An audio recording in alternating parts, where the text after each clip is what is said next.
What's going on, everybody? Welcome back to Football Therapy with me, your host Jan. I hope you lot are doing well, and welcome to today's video, which is the match preview for Chelsea versus Leicester in the Premier League. Before we get into today's video, I'd like to request that you do subscribe to this YouTube channel because I upload every single day and then sometimes stream in the evening. So make sure you subscribe, hit the bell notifications icon, and also why not like the video to help me out? Right, so Chelsea playing at home at Stamford Bridge against the Foxes. A huge fixture for Chelsea and Frank Lampard. Indeed, his first home game, competitive home game as Chelsea manager.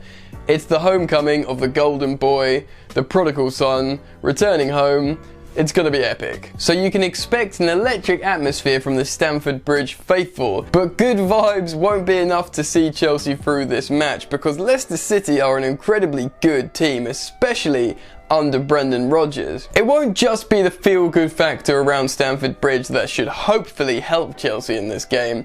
Obviously, Chelsea have just come out from Istanbul, so yes, they'll be tired, but also they should be motivated and driven from what was an absolutely excellent performance against Liverpool in the Super Cup final. There's a few things to talk about in this game, how both teams will approach it, so let's get into it and let's bring up the analysis page. We're going to start by talking about Leicester City and how they might line up against Chelsea. The formation graphic next to me is the personnel that played last time out for Brendan Rodgers against Wolves. As you can see, the predominant shape is 4-1-4-1, but perhaps a 4-5-1 out of possession, and also when attacking, this formation can kind of look like a 4-3-3 also, depending on whether players like Maddison and Jose Perez get forward with Jamie Vardy in possession. Just look at this lineup. Leicester City have an incredibly strong squad. Sure, they lost Maguire, but they got loads of money for him.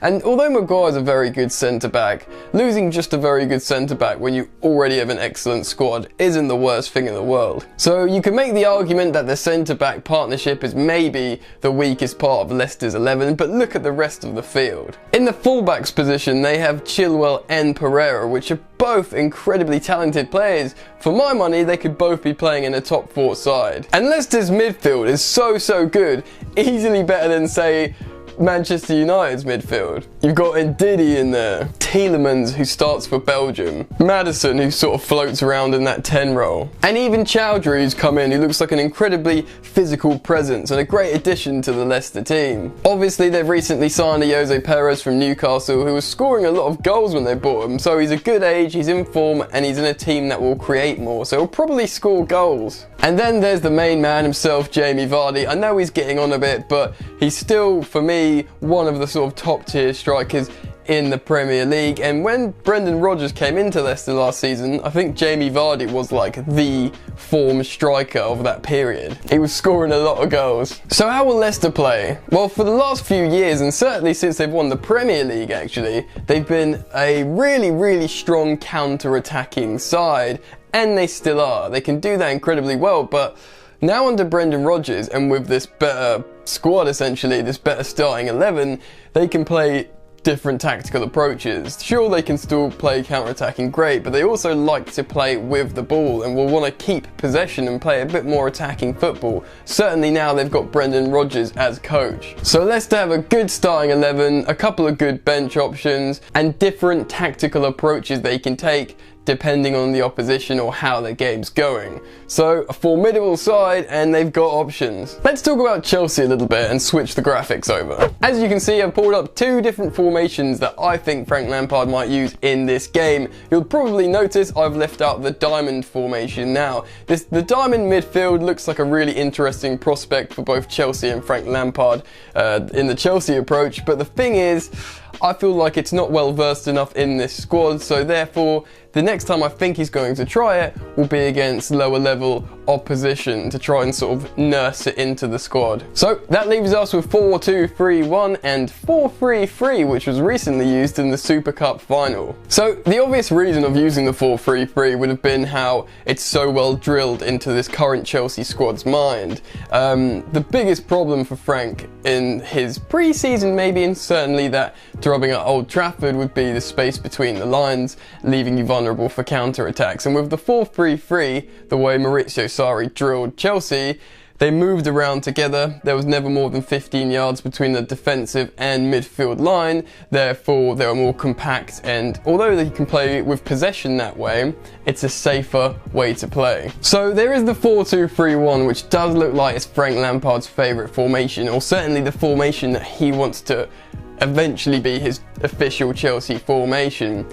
But the thing is with that, it does leave Chelsea vulnerable to the counter-attack, especially this current Chelsea side. And if Manchester United can score 4 with no reply in that formation, a team like Leicester City, who are probably equally as well versed in counter-attacking football, it would be a silly, slightly suicidal approach to play 4-2-3-1 again. So, 4-3-3 again, right? Surely that makes the most sense. Right, so let's assume Frank Lampard will go with the 4-3-3 again because it looked so good last time out in the final. The only real issue here is maybe fatigue, because the players played 120 minutes, they had a couple of days less rest than Liverpool, and you know, it's a midweek game and they've got to play another Premier League fixture on the weekend. Certainly Emerson looked like he had a sort of a bit of a groin ache in that game, and you couldn't blame him for running up and down for 120 minutes, and he was superb in that game.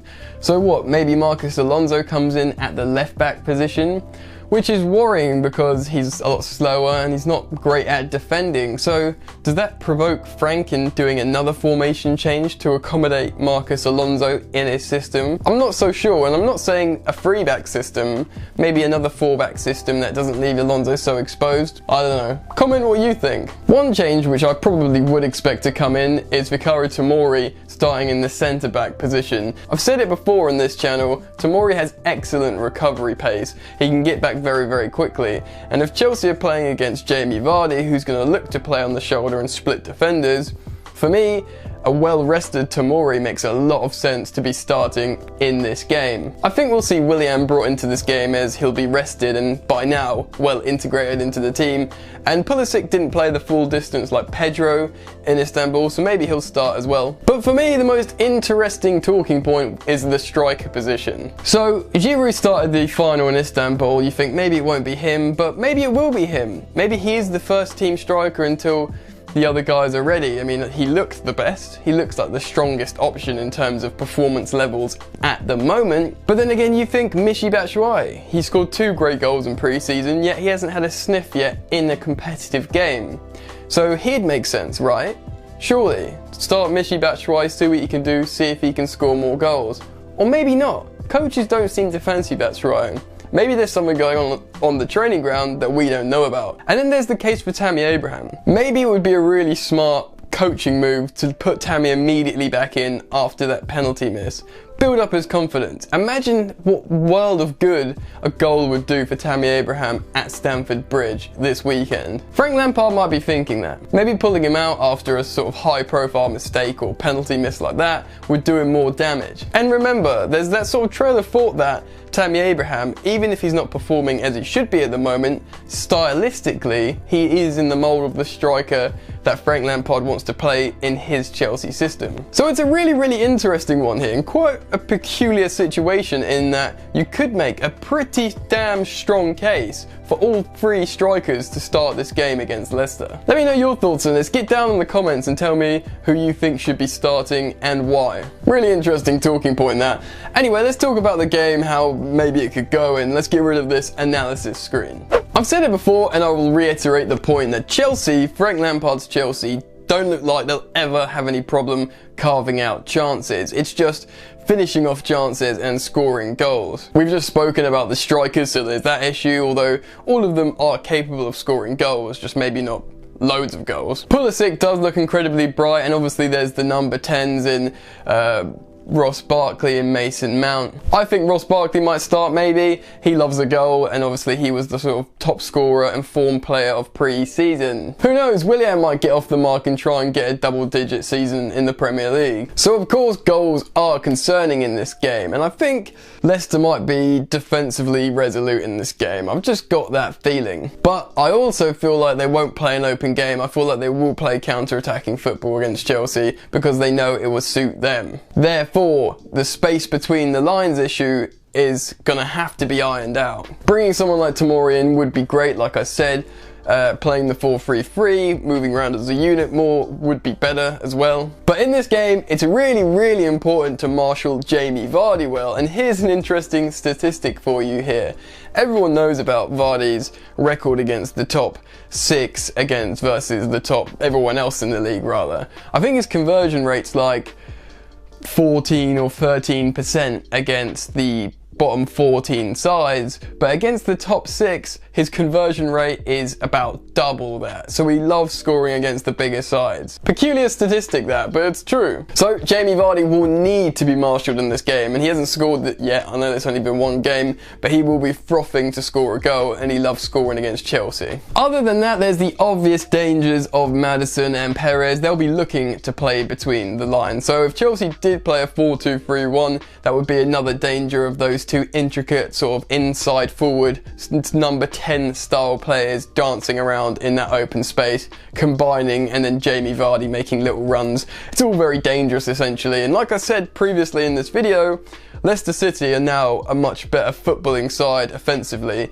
It's not just counter-attacking, and they will look to combine in Chelsea's defensive third. Anyway, this will be an interesting game. I do see Chelsea winning it, but I don't see it being an easy game, and I think they'll give themselves trouble. I think it will probably, if I was forced to give a score prediction, I reckon about 3-2 Chelsea. I feel like they will concede because Leicester are good, and it will be a high, intense, you know, occasion where perhaps you make silly mistakes, but I feel like the crowd will get behind Chelsea and Frank Lampard, and Chelsea have got enough to maybe score 3 goals in this game and win 3-2. Anyway, what do you guys think? Get down in the comments below and let me know your score predictions and why. I hope you have enjoyed this video, guys. If you have, please do like the video, and remember to subscribe if you're new to the channel.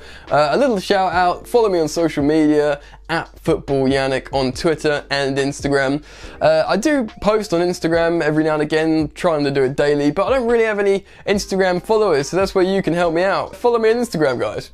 At FootballYannick. Also, I've been doing a lot of evening streams recently on my channel. Why don't you come and hang out, get in the chat, talk about football. It's great fun, and yeah, we can talk about Chelsea. So usually about 8 PM in the evenings, I'll be doing live streams. Anyway, guys, that's it from me. I hope you have enjoyed today's video. You guys enjoy the football, and I'll see you later. You ain't so tough with that bad boy tuck. I'ma get it how I'm living, I'ma walk the walk. Outline my lines, I rap through thought. Body bag the verse, outlined in chalk. In my life seen trouble, hustle on the double. Silence on the trigger like my pick got a muzzle. Yo, chick like to guzzle, bad boy stay in trouble. I only love this paper, sorry I don't. I laugh me, baby.